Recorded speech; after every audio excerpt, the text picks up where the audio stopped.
So the way the thing is designed is that there's like this big parking garage here, this big parking garage here, and we're right in the middle of it. Yeah. So there's it's a kind of outside because there's two exits out of here, and we end up in this one, and we don't know where we are. So we walk back this way, and we ask someone who's over here, how do you get to the main Hilton, the hotel? It says, oh, you just go this way, you turn that way. So we went that way, turned that way. There's nothing there. It's just a highway. I'm like, bro, are things starting soon? I think she's like calling us at the same time. Yeah. And we're like, we don't know what to do. We have to figure out a way to get there. So we decided to just go this way. And the whole sidewalk that was the place we were supposed to walk on had the sprinklers on. So we had to walk through the water because there's nowhere else to walk. And we walked through the water. And then I kind of got an idea of where we are. I see the highway over here. And I'm like, oh, I saw there was two PNC buildings. And then there's a Hilton in between us. So I saw the building. So I told my dad, trust me, I think we have to turn around this way, go up this hill, walk down this way, we'll be at the entrance. And he didn't really believe me. And then he decided to trust me. And we went that way, and sure enough, the entrance was right there. So we went up there, and we ended up missing the performance, but we didn't know that. So we missed the performance, but there was apparently some award ceremony happening, so we decided to wait. And the award ceremony went on for an hour. It was a long night, but getting back to what I was telling you about the time I woke up the next morning. Remember, that's what we were talking about before. Yeah. We ended up getting out there pretty late, and I had to drop my sister back home, but I decided I still want to get my lift in because that's what me and my dad were going to do that day anyway. So we go to lift, and we're there for 2 hours. The gym we normally go to is closed because it was a later time. I think we got there around 7 or 8 o'clock. Yeah. So we got to a different gym that's open 24 hours. That's a little bit further from our house, but that one opens at 8 o'clock p.m. I mean, it was open at 8 o'clock p.m. when we reached. Yeah. So we got a lift in for an hour, and then it was 9 o'clock. And I was assuming we'd go home, we'd eat, but I realized my mom was out that night with some friends. Yeah. And there was no food at home to eat. So we called my sister, like, we're all going out for dinner tonight. And the only restaurant that we could think of that was open in our area was California Pizza Kitchen. Yeah. So we go there, we eat, and by the time I get home, it's 11:30 or 12. And you know what time I normally sleep, right? Yeah. But, I mean, I've not been sleeping on time in spring, but yeah, we got home that night, and the next morning I woke up at 9. And so in addition to after prom, that was the second time I woke up after 9.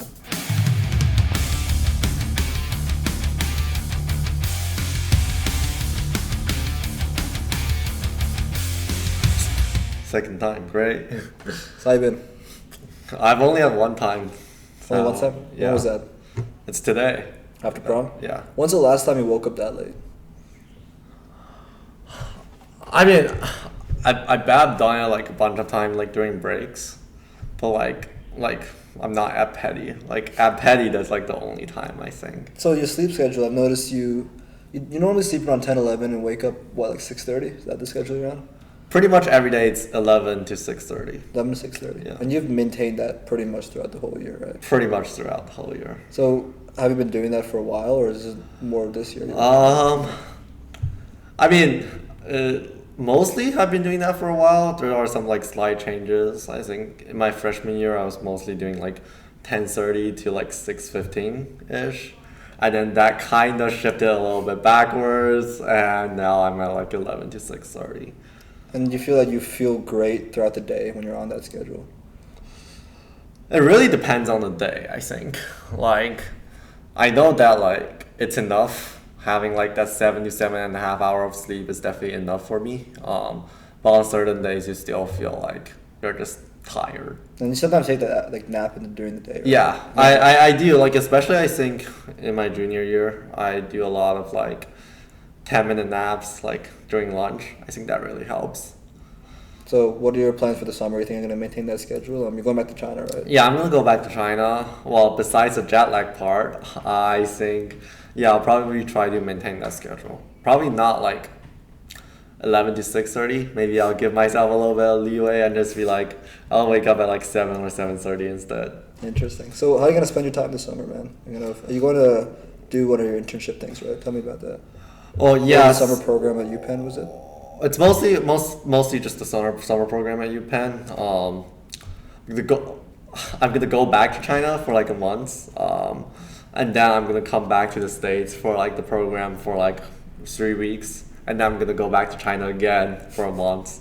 So yeah, I'm kind of like doing some traveling. Probably mostly just gonna spend time writing college essays. Have you gotten started on that already? Or? I started brainstorming. Nothing really on the paper yet. So tell me about this program at UPenn. So how did you find this one, and why did you choose this one in particular? So it's kind of like this program I've always looked at since my freshman year. You know me, I kind of arrived at Petty as a pretty tech-heavy person. I like dealing with a lot of computer science and engineering stuff. I do robotics partly for that reason, but I also really enjoy business. So this program is essentially like a combination of both, and it gives you like 3 weeks to start your own company, like quote unquote company. Not real, but you do need to like develop a product and have like a business plan for it. I think it's very fun because you get like that sense of urgency where you only have 3 weeks and you need to get something running in order to complete the program. I remember, I hope I'm not mixing up the person, but I think it was Thomas Wen. Yeah.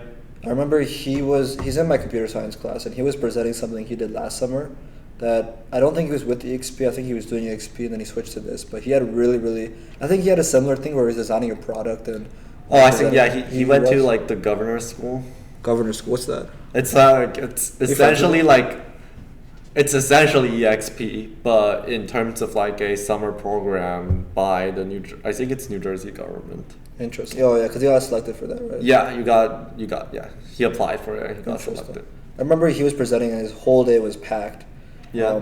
I think from early morning he was just working on his meetings and project meetings and working on designing the thing and meeting with his internal team and designing the product, and he's sleeping late at night, waking up early. Is your thing going to be as hectic as that too? Or? Yeah, pretty much. I mean, I've done a bunch of summer programs, but really I think this one's going to be the most like sleep depriving from what I've heard, because it's so short that like you really don't get a lot of time to work on your project. So most people just choose to like tax their sleep and then just be like sleeping probably around like 12 or 1 and waking up at like 6. That's crazy. Which is like, if you think about it, like at Petty, that's a lot of people's sleep schedule like on a normal basis. That's because they're not smart about how they spend their time, you know. I mean, it makes sense. I mean, people do overwhelm themselves, put a lot on their plates, and it can get overwhelming. I was in that spot, bro. I mean, I was sophomore year. I was probably sleeping at 12, 12:30, 11:30, like around that. I mean, I always tried to sleep on time. I always knew it was important, but you know, you're hanging out with your friends. Yeah, you sometimes stay up sometimes. Yeah, it's interesting, man. I mean, I'm glad you're doing this. So, if you think about your interest in A, technology, and B, business, when did you realize this was something you want to do? Like, is this more of a thing that you feel was pushed onto you, or do you think even early on, if you looked at yourself, you've always had an interest in these areas? Well, I think I didn't say like early on. I've always had the interest. Like, I could probably say I've always been like a tech guy mostly. I've been doing like programming and robotics stuff since elementary school, and I really enjoyed it. Obviously, how did you get into it? You just did it on your own, or? I think it's because like my friends in elementary school are doing something similar, and then I don't remember exactly what happened, but my first introduction was kind of to like EV3, which is like a type of like very basic robotics stuff. I've not heard about that before. Yeah, is that programming for the robot, or is it the building part of it? It's both. Okay. It's mostly programming because like the building part is pretty simple, but it's designed for like elementary and maybe some middle school students. It's pretty basic, not on the level. Kind of Scratch for robotics or something. Yeah, okay. Like kind of like Scratch for robotics. Well, to be honest, the programming interface is exactly like just Scratch. It's not really like typing code. It's just like you drag stuff around and then it works. So I started that, and I think in 3rd grade, which probably started because some of my friends did it, and then I just joined them. And then I found that it was very interesting. But I really enjoyed the process of just figuring out something, like accomplishing some like task using the robot, and I kind of just continued on with it throughout, like at least throughout Petty. Interesting. So you found that satisfaction in the type of work. Yeah, exactly. Well, I'd say like on the other hand, like the business side of things, I didn't really enjoy business until I came to Petty, and I think it's probably because one of the summer programs I did in my like freshman summer, like the summer between my freshman and sophomore year. Can I cut you off real quick? I think business as a term is very broad in terms of what it could apply to. So when you mention your interest in business, what aspect of business are you really referring to, or what type of business? I think two aspects. One is entrepreneurship, but more specifically like just working with startups or working on startups and just getting that sense of like accomplishment from like creating something and the process, like the thinking process involved in it. And on the other hand, like the stock market, I'm in the investment committee, which kind of explains why I'm interested in this field. Was not interested in playing with money. Interesting. I'm gonna get my water bottle. Hold up. Yeah. Yeah, I really appreciate the honesty in terms of Yeah. it wasn't some magical moment No. where you woke up one morning and had a lightning bolt of clarity that this is what I want to do in my life. But essentially, like, my friends are doing it, so I did it. But honestly, I feel like if I think back to a lot of the things I did in my life, they kind of just happened randomly because people around me were doing them. Like, wrestling is a sport I do and I love a lot, and the only reason I decided to wrestle is because two of my friends at the time were just wrestling. They said, yo, we need someone to wrestle at 106, and I just joined. And you just find your things magically like that. Like, there's never always a storyline that leads to something. But I think that also shows why the people around you are so important. Yeah. Because they definitely shape you. You know. Yeah. I think especially like I really believe in like the environment you're around kind of shapes who you are. And a lot of that is your friend group and people around you. Has it shifted over time? Like, I know if there's someone who's been in this friend group and that friend group, they'll see the difference in themselves overall. But have friend groups like been consistent over time, or how have you seen that dynamic play out? Well, I think within Petty and within each school it has been pretty consistent. Obviously, when I go from school to school, I'm kind of forced to shift, which I think to a degree is a good thing. Yeah. You get that variability when you change schools. Yeah. Well, man, you're 3 years into Petty. What are your thoughts so far? Well, I really like Petty. I know there's this vote on Fitz. Do you know Fitz? No. You don't know Petty Fitz? Fizz. Fizz. Oh yeah, Petty sorry. Fizz. Yeah. Fizz. I heard like outfits. No, Fizz. Yeah. Petty Fizz. Yeah. No, I know there's like this. A while ago, there was like this vote of like rank Petty on like scale of 1 to 10, and I think the average was like a 5 point something or 6, which I mean honestly isn't that bad for like a school. I would honestly probably rank it higher at like 8-ish or 8 or 7 or 9-ish. 8. Yeah, it's fair enough. I mean, I really like how Petty gives you like a lot of opportunities to participate in what you enjoy, like robotics, the investment committee, the YEC. It's all stuff that I'm interested in, and also I think the most important part of it is I kind of found a sport that I really love at Petty, and that's like golf. Before I came to Petty, I tried like a bunch of different sports like baseball, squash, like cross country, probably several more. I can't. Oh, badminton. Yeah, I did cross country. Damn. There's no way you'll know I did cross country from seeing like myself right now, but I actually did in like middle school, and I was actually pretty decent at it. Like I wasn't like one of the last like. So you had a good stamina, you found. Yeah, but I didn't really enjoy it that much. I think running is more of like a fitness thing for me instead of actual like competitive sport. After I came to Petty, and this is actually also like one of those things that's really just like random. I went to like this new student orientation that's online that year. Okay. Before my ninth grade, I think it was the spring before I arrived at Petty. There was this new student orientation. It's online because of COVID, and there are like these different kind of like breakout rooms where you could go to. Like I remember they were talking about like sport activities, and then there was a bunch of breakout rooms that I could join. And I was looking at the names and I was like, nah, I'm not really interested in any of these. And I saw golf. I was like, I'll click into it because I know my parents have always played golf. I tried golf when I was like very young, probably like 6 or 7 years old. I remember I hated it. I was never like actually playing. I was just there, and playing was like the golf balls and doing what like little kids will do. But then I there's nothing else, other breakout rooms I'm interested in, so I clicked into it. And then I learned Petty has this 18-hole golf course, which is pretty insane. Tremendous, yeah. So then I decided, well, I do need a sport at Petty, even though I do robotics. I still need something else, like for the fall, and there's like this fall golf program. It was very good. Like the program started the year that I came to Petty. So like the program started that year? Yeah, like the fall golf program. So it wasn't there before. Oh, so it was just spring golf, or? There was before there was only spring golf. Golf wasn't an option for the fall. But then the year when I came in, they provided like golf as an option in the fall. So I was like really lucky in that sense because I don't do spring golf. I need to do robotics. But fall golf, I really enjoyed it. I think that kind of shows how much I've changed from when I was like 6 or 7 years old.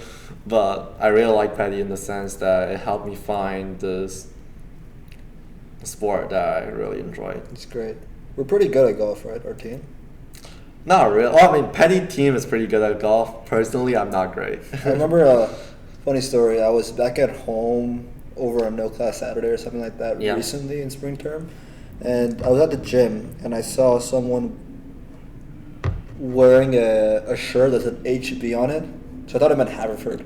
Yeah. So I talked to him, and it said Haverford Ice Hockey. So I thought he played ice hockey at Haverford. Yeah. So I talked to him, and I found out it was not Haverford, it was Hopewell Valley. Yeah. And I ended up talking to him, and he's like, "Oh yeah, we played you guys in golf because there's apparently some Petty versus Hopewell Valley golf thing because Hopewell Valley is a high school that's nearby here." And he's saying, "Oh yeah, Petty smoked us in golf." So yeah, from that point I was like, "Oh, golf is probably pretty good." But yeah, it's amazing you found that. So right from when you found that sport, you've just been doing it every time. Was it like love at first sight, or did it take time to really develop that? I'd say it took a little bit of time. I mean, I started it, I think, in May or June that year before I arrived at Petty. I did that. I started in China because I was back in China for the summer, and the thing with golf is that it's hard to like start. Like the first several like sessions you have with your coach, like you can't hit the ball, you can't like it just doesn't work out. And it is kind of like discouraging at the start. It's not like other sports like basketball or soccer. Like no matter what you do, you get like no matter whether you know or not, you get like some sort of satisfaction. For golf, you kind of need to get to a point where you don't need to be good, but you also can't be like a completely newbie in order to like enjoy it. So it took probably like a month, I'd say, before I kind of get to the point where I started to enjoy the sport. Yeah, I think I don't play golf that often, but whenever I do, it does kind of piss me off. Because I think it really takes time to develop that skill. Yeah. Because you really just need to learn how to hit that thing. And yeah, you really just need to learn that. And also, I mean, I think a large part of golf is your mental state and like the thinking process. Just like you just need to be able to say like even after you play like trash on one hole and then on the next one you're like, I'm totally fine, and that's like hard. You know Sophia Jamino? She's a PG, went Army. This year? Yeah. Yeah, I think I know her. Yeah. So it's funny. I was having like a similar conversation with her way back in February, I think, on the podcast, and she was telling me like she's tough, like she's going to Army, she does track and everything, and she's played basketball. Army. Yeah, but it's funny because she's saying one of the most mentally challenging sports she played was golf.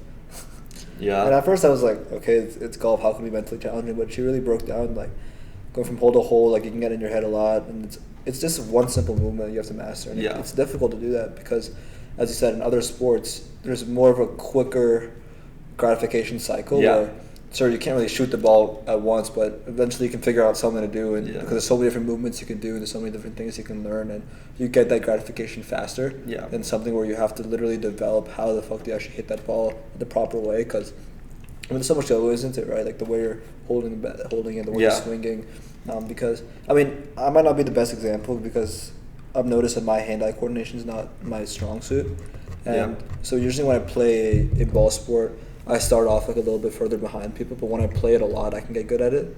But that really takes a lot of time of me just laser focusing on one thing. I'm never laser focused on one sport long enough to develop that. But yeah, I mean, whenever I was at my mom's birthday, we went to Topgolf, and I'm like struggling like crazy to be able to hit the ball. But I respect that. It's definitely fun. Yeah. You're gonna keep playing the summer? Because you're gonna be in China for the first month. Yeah, right? So you have a course. I'm gonna keep playing. Yeah, I'm gonna just bring my clubs back to China and play. I do enjoy playing in the U.S. much more because, like, if I play in Petty, it's free, and if I go out to like other courses, it's like very cheap. Yeah. In China, it's kind of get to a point where you can't really play. Playing every day is like very expensive. Can you get a membership there, or do you have to pay like each time you log in? This is the place. Well, you could get a membership, but the memberships are crazy expensive, and it's just not worth it unless you are literally like in China all the time and you play like every week. It's not really worth getting the membership. I think for Beijing at least, a membership's probably like $100,000 for a year. Wait, you said $100,000? $100,000. Yeah. What rich ass place is this, bro? Well, it's like quote unquote normal price for like That's also U.S. dollars, you say? Yeah, like I already converted it into U.S. dollars, so yeah. Are you sure about that, bro? I'm sure. Yeah, I'm sure. There are like if you go to some like I could buy like a nice ass car with $100,000, bro. If you go to like the very good courses, like the probably like quote unquote like best courses, they charge I think something more like 300,000 per year for membership. That's insane. Yeah, and so like there's no point like unless you play every day, you can't really. You are better off just like paying every time, which is more like $200. Well, it's funny because you got both the business side of it and the golf side of it. Because I think golf is a really popular business sport, right? Yeah, it is. I mean, partly of the reason I decided to try it out is that I know it's a business sport. Well, I mean, that's definitely not the reason I keep on doing it. Yeah. Well, as we're comparing the U.S. and China, I think you're one of the perfect persons to have that conversation about U.S. versus China in terms of just lifestyle-wise, what you've noticed. Yeah.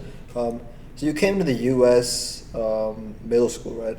Yeah, 7th grade. So tell me about that. So you came to the U.S. in the 7th grade. So you transferred from a previous middle school to a boarding middle school here. So what was that like? Well, I just went from like elementary school. So elementary school is 6th grade there? Yeah, it goes up to 6th grade, and then I just started 7th grade in the U.S. So talk to me about your first few days in America. Well, I mean, you probably expect some like dramatic story of like me getting used to like the U.S. kind of lifestyle, but I mean, for me, I think it's kind of pretty smooth transition because even before like my middle school, like out of I think the 6 summers that I had in like the 6 years of my elementary school, I spent like 4 or 5 of them in the U.S. Okay, so you've been in the US. I've been in the U.S. a bunch of times. I've done a lot of like summer programs before that, so I'm kind of it really was like pretty easy for me to get used to the lifestyle here. I mean, the only thing I would say is that my middle school is so in the middle of nowhere. Where was it, in Connecticut? Or? Yeah, it's in Connecticut. Well, it's in like pretty much the most remote place in Connecticut. Like I always say, there's like no cellular signal, and that kind of just tells people how remote it is. Funny. So, do you have any memory of the first time you came to the U.S.? That's probably you were young. So probably not. I think the first time it came is like when I was 6. Okay, so then it's kind of been integrated into your lifestyle. Interesting. So you still go back to China on breaks and things like that, right? At least when it's not like a super short break. You try to go back, or? I always try to go back, especially like I think in middle school I go back like every single break, like Christmas, spring break, summer. I think sometimes even like Thanksgiving. You know, Thanksgiving is only like 10 days, but like I sometimes even go back at that point. Once I get to Petty, it's like a little bit weird because of COVID, and I wasn't really able to go back for I think 2 years. I think I came here like freshman year. I stayed in the U.S. the whole freshman year. I stayed in the U.S. my freshman summer, and I stayed in the U.S. for the whole sophomore year. Oh wow! And I went back in the summer of my sophomore year. So yeah, I've been staying in the U.S. for 2 years. So where did you stay over the summers that time? I have an aunt living in New Jersey, so. Did your parents ever come to the U.S. or you were just by yourself? Yeah, well, Okay. my parents came in the summer. If it's a short break, I just go to my aunt's place by myself. Yeah. So the year you came was the year I was a sophomore, so there wasn't really much restriction at the time, right? Because I remember COVID hit when I was ending 8th grade, so when you were ending 7th grade, right? COVID hit when I was. End of 7th grade, right? No, I remember very clear. It was in the winter of my 8th grade because COVID hit in It hit in the winter of my 8th grade. That makes no. I repeated a year. Coming to Petty, so like I was you're in a 9th reclass. grade, so I was I was in the same grade Same as you in situation middle as school. me. Yeah. So you were in 8th grade. So what year did you reclass then? The 9th grade. So I took 8th grade and 9th grade in my middle school, and I took 9th grade again at Petty. At Petty. Okay, so when you came here, I was a sophomore, so there were still like lesser restrictions here, right, at the time. So I think my freshman year at Petty, there's less restrictions definitely, but I think they some still have like masks. mask mandates Yeah, they had for that that until year. spring, I think. Yeah, they had Because that. I until remember spring. my freshman year, so the year you took 9th grade in China. Oh yeah, I think Yeah. you guys had like some very weird Hybrid. restrictions where you're like half hybrid, Yeah, it was weird. and then you get like only like 3 people to a dining table or something Dude, like that. it was crazy. It didn't seem weird because it was my Yeah. first year there, so I just assumed, okay, the tables have 3 chairs. Like, that's how it is. and then I changed to 10 chairs. That actually having 10 chairs there felt weird then because you're Yeah. just used to 3. But I'm sure the people that were here before me were, bro, 3 people per table. It was kind of crazy. Yeah. Man. Like even if you tried pulling a table, it'd be like, nope, 6 feet. You go back Yeah. there and sit by yourself. It's funny, man. But yeah, it seems so far away now. But COVID was a crazy time, bro. Yeah, it seems so far away now. So yeah, the hybrid system. I was a day student at the time, so it was a weird year because I lived so far, and I was a day student, and it was hybrid, Yeah. and there's so many masks. So you were here for your freshman and your sophomore year, but I feel like your sophomore year there wasn't as many restrictions. No, right? So, there's I think my sophomore year was pretty much. COVID wasn't really a thing anymore. but you still stayed in the U.S. for the whole year, right? Yeah, it's just COVID restrictions in China didn't really loosen up until very late. So So how are the differences in the restrictions? What would you compare? Like, was this like similar stuff or? I mean, in China it's definitely like much more restrictive. I mean, it's really like the government's doing the job of restrictions, not like the school. So. I mean, the restrictions. So at the start of COVID, there's like this very interesting story that I have. So my mom actually came over to the U.S. I think around like January or late January or early February that year. So that's before it really hit. I mean, But I'm sure before cases started. it's like when COVID started in China, but it didn't really get to the U.S. yet at that point. So my mom was here. She was here for like this. My middle school always have a spring festival dinner, and where like just Chinese parents come over and they help organize like a dinner for the students there to celebrate like the spring festival. And after that, like she was gonna just go back to China, but then she stayed here because of like COVID. She was So trying how to long was she avoid planning it. on staying here for? What? How long was she planning on staying here for? She was planning on staying here for like 2 weeks. Okay, and but then even in just go back. January, she's like, COVID, I'm staying in the U.S. Well, I think in February. Okay. It was more like early February. She was like, I might as well just stay here for a bit longer and just see if it passes, because it was also like she stays at my aunt's house, so there's not really any like charge or like she don't really pay. So she just decided to stay here until and then we have plans to go back in spring. We still had plans to go back in spring break. We were like, it's gonna go. We were thinking it was gonna be over in like a month, right? That's what I thought. That's what we were thinking. And then like once we get to March and then like school ends, that's when like COVID starts to hit the U.S.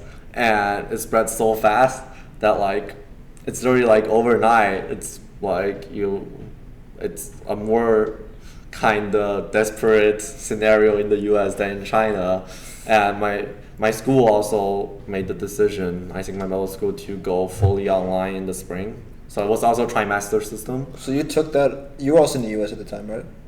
Or no? I actually went back to China. Okay. We got a flight back to China in like mid-March. So you and your mom back. So I took all the online classes back in China.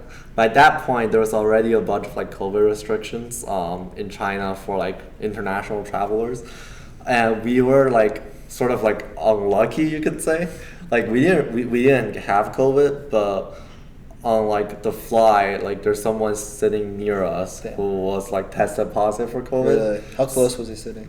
I have no idea. It wasn't really disclosed to us, but I know like in order to be qualified as like a close contact, I think it's like within +2 or -2 rows, like within that range, which is like crazy because if you think about it, that's like if you have 8 people in like a row, that's 5 times 40 people. That's like all close. There's also an airplane where it's so contaminated. That's true. Yeah, that's true. Yeah. So that means there wasn't a direct flight to Beijing at that time. We were just unable to get like a ticket. So we went to I forgot what the city was called, but we landed there because we were close contact. We quarantined in that city in like a hotel. In China. In a hotel for like 2 weeks. 2 weeks? Yeah. So your whole flight got canceled, everything?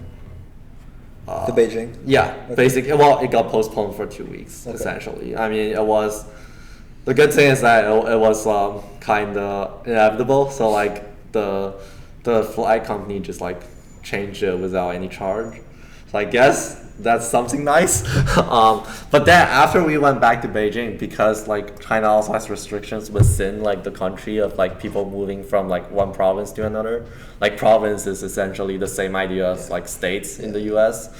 So we quarantined for another 2 weeks in Beijing in like our homes. I mean, I didn't really mind that because I'm back in my home, but it's still kind of crazy if you tell the story now that had like almost 30 like a month of quarantine. Yeah. Anything else in the story or? Not much. It's just like the point is like a month of quarantine is interesting. Yeah, I was gonna say something. I didn't want to cut you off. Yeah, it's a crazy story. I think if we think back to COVID, and I look back at my time in COVID and the conversations I've had with other people about COVID, the theme that comes back a lot is it's a poor mental state. Just because all of a sudden you're inside all the time. Do you think that kind of hit you as well? I don't really think so. Like, I mean, after that, because of COVID, I spent the spring term online, and then I also spent my whole 9th grade in middle school online, like in China.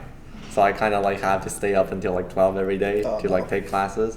My school was like good enough, and they were like, yeah, you guys don't need to go to like afternoon classes, but we still have to go to like morning classes. It's also at that point where like I kind of like that year I just learned nothing. I'm sure you've heard this a lot, like COVID, like online learning kind of just people were kind of getting more stupid. I definitely felt that way, but because there was I think several of my friends who were also from Beijing were in that middle school, so I still have enough opportunities to meet with them like in person in Beijing. Yeah, so it wasn't really I didn't really have like a mental crisis or anything like that. Were you able to stay focused and stuff on school, or like how did you spend the time at home? To be honest, I forgot. Like I don't even know what I was doing. I remember like schoolwork was very, very light. There was really just like I had classes from 8 to 12 mostly.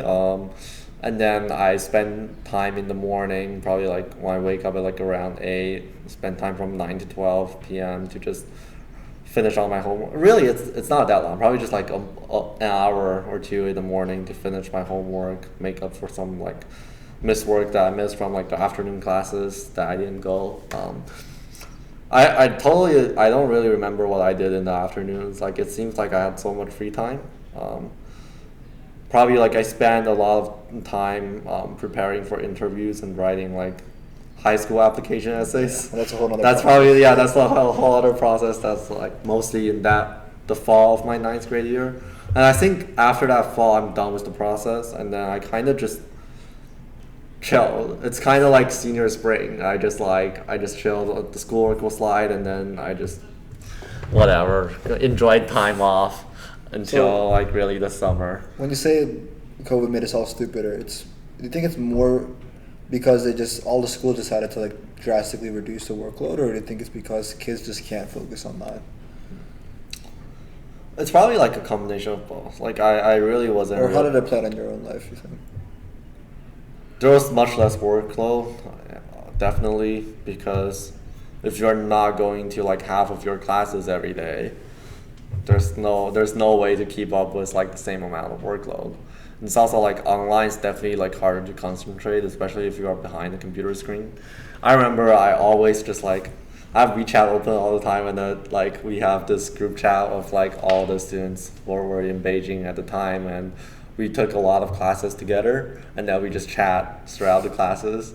I mean, it worked out for me. I'd say I still learned quite some stuff. I still pretty much did well in the class, but it's just, I think it's on a general note for everyone, it is harder to focus online. Yeah. But I do think that after COVID, it's easier for people to kind of meet and have class online. I think like you kind of get used to it. That's why I think like especially after COVID, like it's so normal for a teacher to be like, let's have a Zoom meeting or something like that. And before COVID, that's like it never happens. Yeah, I remember we're all scared that post-COVID there's no more snow days and shit. Yeah. It's interesting, man. I mean, I'm thinking back to when COVID began. I've always had this mindset, at least recently, about how so much of the media and news is bullshit. That you just read shit and maybe it's happening somewhere, maybe it's not as important as you think it is, but it's not affecting my life in any way. And I think I had a similar mindset back then. So when I read about COVID, I just thought, oh, it's another random shit they're talking about. Oh, it's some virus that's happening on the other side of the world. But then slowly, like I'm scrolling on Instagram and I see more and more it's getting closer. Yep. First case in Wuhan, and it's like cases spread all over China. Yeah. One case in America. I was like, in America, what? And then I remember a few weeks later, one of my friends like posted on her Snapchat story, COVID has been reported in Somerset, New Jersey, like where I live. Yeah. Like, bro, there's no way. Then I'm getting email, we're getting shut down. I'm like, okay, that escalated really fast. This isn't some media bullshit. Yeah. I still think that a lot of the media is bullshit because I remember after that, there were so many posts over the year, new strain of this, new bird flu virus, and those are all bullshit. I think still 99% of it is bullshit, but it's really hard to discern what's actually real. Maybe because a lot of the people that write these news don't know themselves. Yeah, I mean, for me at least, I think there's two ways to get news. One is from social media like Twitter, Instagram, stuff like that. I think it's still valuable to get news from those sources because it's quick, like very efficient. It's on there you get like the most up-to-date information, even though the information might be false. Like it's just much faster than traditional media. But then on the other hand, if you want something that's accurate, like it's hard to find some like good media these days. Like New York Times, they kind of do a good job. I really enjoy reading Economist. Yeah, but they are. Do they cover mainly business-related news or just general? It's mainly business related. They also cover politics and also like some breaking news kind of type scenario. But they're definitely like on the slower side of like responding to news. But I think on one hand is that they are from Britain, so there's like the time difference there, I guess. The bias. But more Britain news, basically. But I think especially if you try to get like world news, the British media is probably like less biased than the U.S. media. Because the U.S. is a huge political thing in the U.S. That's shifting the way we even interpret the news. Yeah. Like the way it's even portrayed to you is different. Like, oh, this party, that party. Yeah. It's hard, man. I think the mindset I've fallen into over the last year or two, like now that I don't have like social media and stuff like that, I just don't see the news that often. And I think I realized that I don't enjoy watching news anyways. So even if I don't follow the news, it's not changing my life in any way, and it doesn't matter. Like some people do it for entertainment, and some people do it just to know what's happening, and they like that. And that's a reason for you or any person. I think that's fine. But for me, I felt like reading the news has not changed my life once. Knowing things has not really changed my life once. But if there is something that's important, it finds its way to get me. That's true. Yeah. Because I'll just be talking to someone, doing a podcast, or just going somewhere, and most important things that are happening, whether it's a world war or not a world war, not what I meant to say, a war in the world, like whatever happened in Ukraine or whatever happened in recently in Israel, people are just talking about it. It'll get to you, and then when you know that there's something that people are talking about, then when you really want to find out an accurate source of information, you can look for an accurate source of information from someone who's well versed in that area. Definitely. Right? I think there are definitely a lot of people outside of news sources who do podcasts who are either CIA agents or they're like I've seen some legit people provide information that's accurate and who literally their goal is to provide that information in an accurate way. But it can get difficult because from each whatever topic area you hear about, you want to learn about, it changes like who you have to find that has that information. But if we could really keep delving down to those authentic sources and just staying away from the flashy stuff. I mean, I definitely learned, taking AP Gov this year, I really learned about how bad it really is. But I think the news is such an interesting thing, man. Yeah. I mean, especially like it's more relevant, I think, these years with social media. Like, how do you make sure? I guess part of it, I remember this was like one of the AP language like writing topics. It was about the topic I saw. I forgot like where I saw this like practice problem. It's about like, what's your view on the news, like traditional or social media or like any sort of news media? So that was an AP Link question. It was like an essay. Yeah, it was an essay question. Like, what's your view? Like, what I remember. What role do you think news media should play in the present day, essentially? And I think there's also like about a lot of talks about whether news media should be nationalized. And then it should be something that like the government do from like the tax money they collect. So I think that's also a really, really fascinating topic. What was your opinion? Well, I'd say I'm more of like on the libertarian side of things. So I'm more in support of like less government intervention or in general like a smaller government. I know in many cases that's not really practical in the modern day, but from that standpoint, I'd say like news media, just leave them alone. Just do them. Let the individual organizers do them on themselves. Yeah, like basically what's happening now. I mean, I think individuals should be responsible for themselves and be able to distinguish between different sources. I mean, you don't want the government in charge of the news because, I mean, sure, right now it might seem wholesome because there's so much misinformation in the news, for sure. Yeah. And some people might think, having restrictions on it and having nationalized makes it standard. But the second you allow the government to have access to something like that, that's really, you're asking for it to go down that rabbit hole. Yeah, exactly, yeah. So, you can see that. So AP Lang asks you questions like that on the exam? That's like that's the third usually like the third prompt in the essays is something about like either that or like more. It could be like something connected like social issues, or it could be more on like the philosophical side of things. And they're grading you on your ability to write, so they're just seeing the way you structure it, seeing the way you argue for it. Is that like?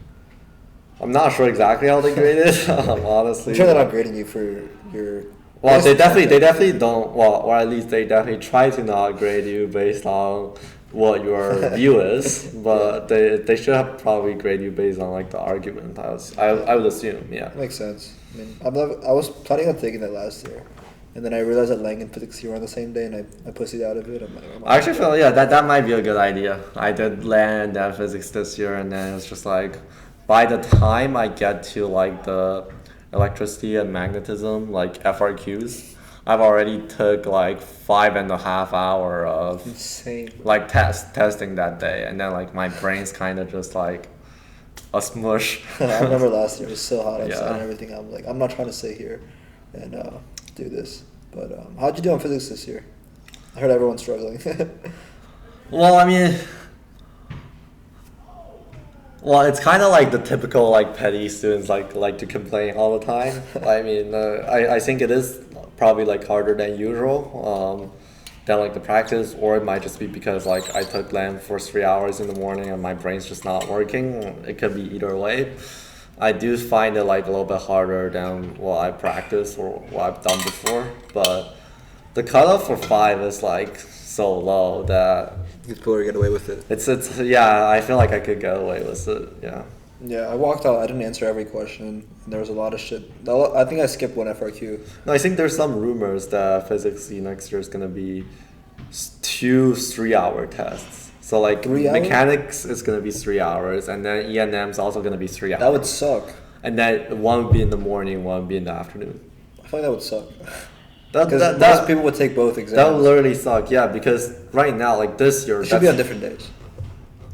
I don't know exactly. It's rumors, you know. Yeah. So, but so that would actually be. I think that would be like in a degree like worse than taking land and physics, because at least you know like land and physics, they're pretty different topics. You kind of think like differently, like your brain don't get like messed up in all the calculation stuff. But if you do like one physics for 3 hours in the morning and then another physics for 3 hours in the afternoon, it's like that's insane. Yeah.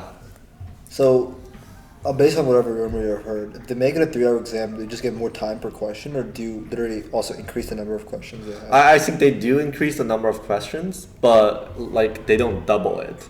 So like it's So you have more time. You'll have more time per question. I think that's also partly why they're doing it. Is like right now physics it's very hard to finish all the to be quick questions. You just have to be quick, and that kind of means that you're testing people on how fast they can answer questions and not really how good they are in terms of the knowledge. Like I know some people who are really like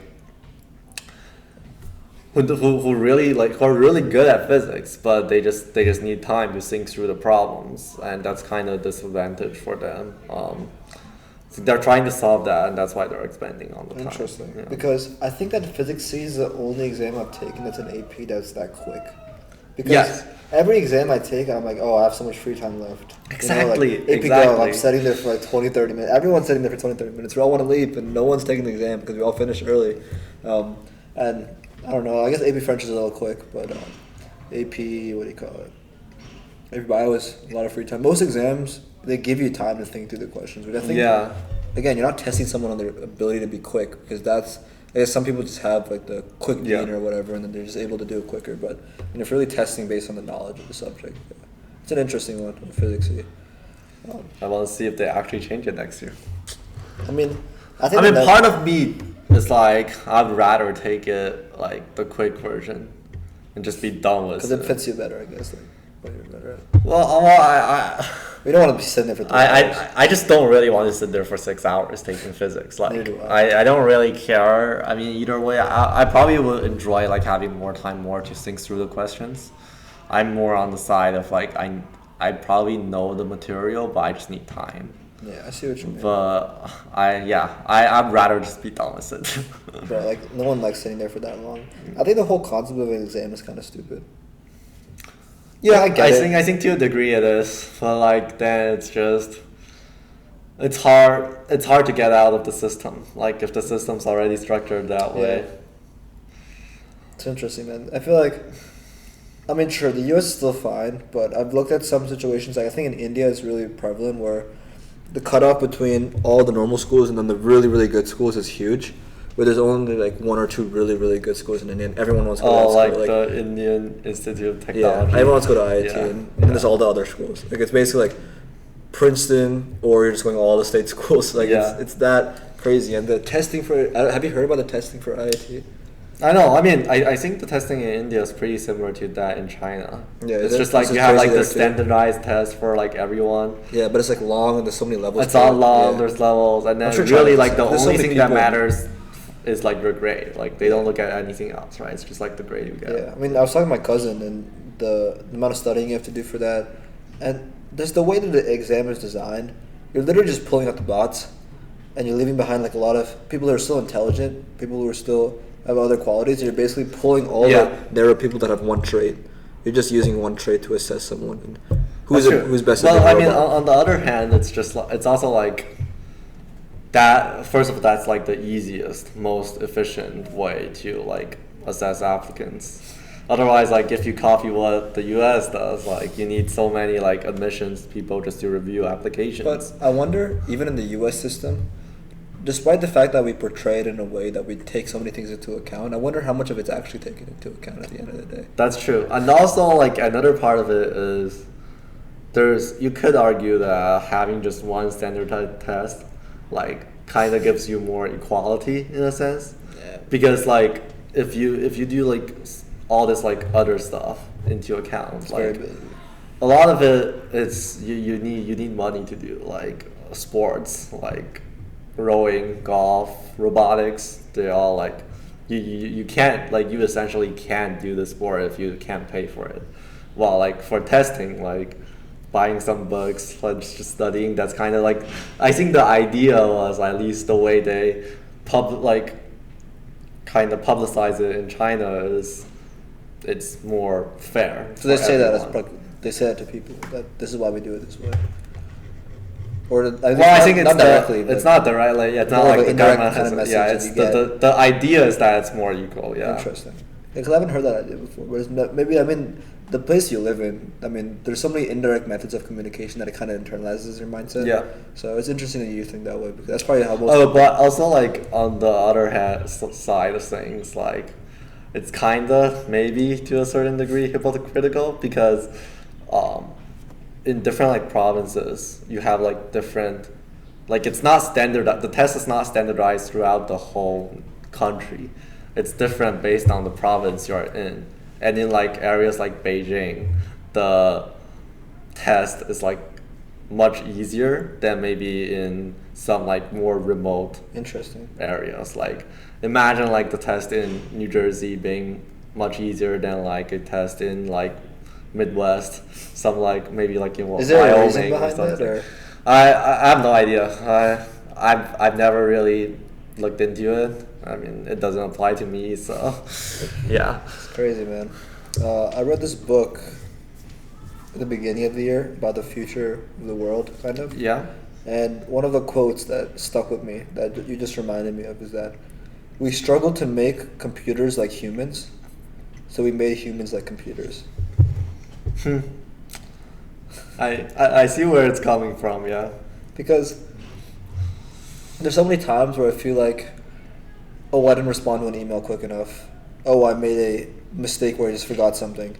And we use all these methods to define character, right? Like your test score is your definition of who you are as a person. Your ability to be quick and efficient is your definition of who you are as a person. We prioritize those values over more, what we consider more humane values, right? I mean, your ability to make a noble, good person, your ability to do what's right and what's correct, and be strong. And even, I think discipline is more of a human thing, like being disciplined for yourself, being healthy, doing good for other people. Yeah.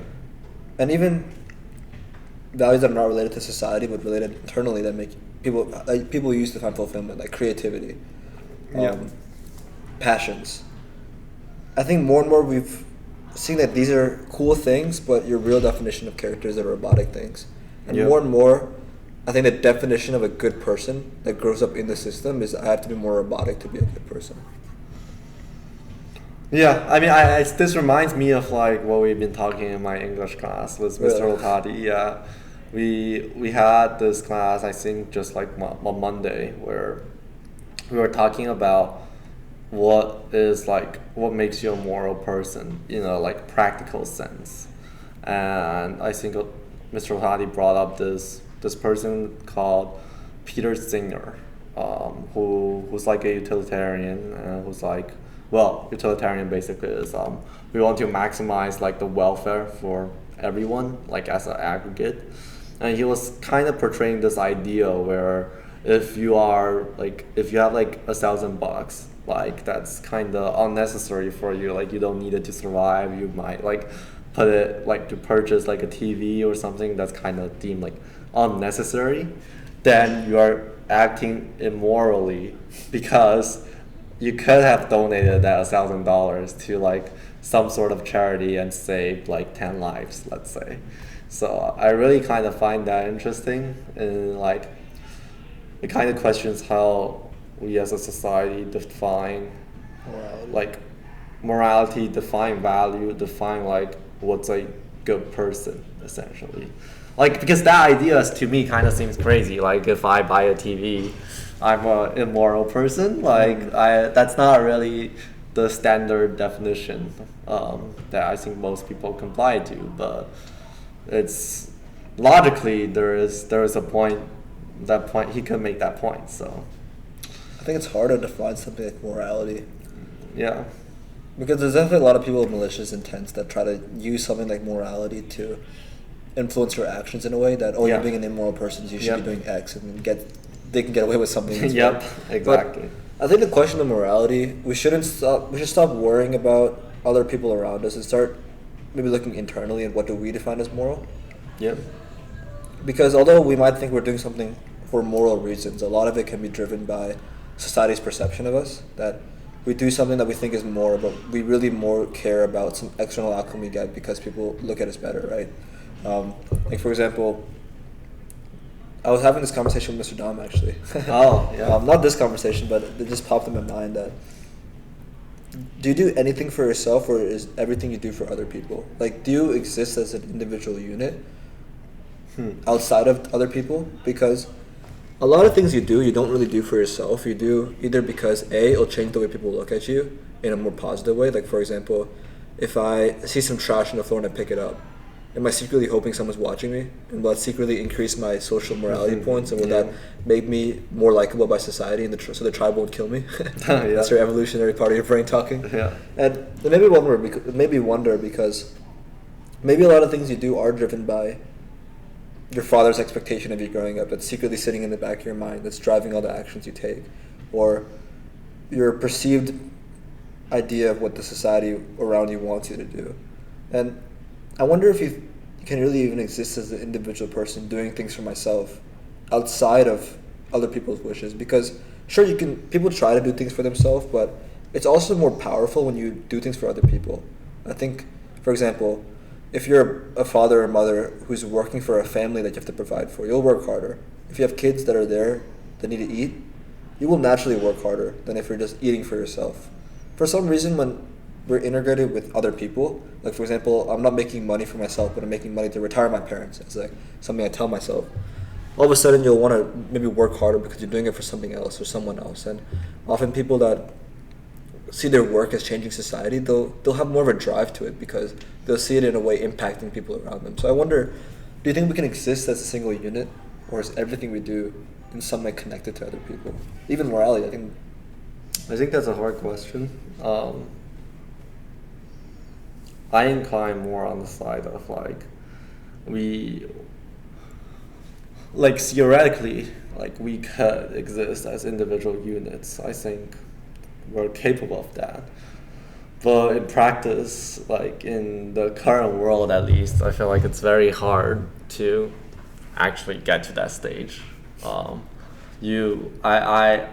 kind of believe in moral relativism, which is how moral you are depends on what everybody else does in the world. So on that sense, you can't really be yourself as an individual entity, but you are you in society. It's crazy. Yeah. Let me check how much time we have left. I think you've probably gotta go. There's 10 minutes until 7. Oh shit. Well, it's been a fun conversation. See, it's better than you thought it'd be, right? Yeah. We talked a lot of shit. I didn't expect it to be this smooth. A lot of people tell me they're like, "Oh, I'm stressed, bro. We're not gonna have anything to talk about. I'm so dry." Yeah. And then we literally just start talking about my sister's dance performance we missed, and we go through this whole conversation where we hit your golf store and your teching business, and we talk about your time spent 2 years in America. And here we're talking about morality. How the fuck did we get here, bro? I don't know how we got to morality. That was interesting. All right, man. Well, appreciate what you do. Appreciate having you as a roommate. Yep, for the last me year. too. It's been fun. I'm gonna close out, do the closing, and I'm gonna run over. All right. Thank you, bro. If you enjoyed that episode with Justin Wang, then you're gonna enjoy this episode right here. Make sure you click here to watch that episode, and don't forget to like and subscribe for more.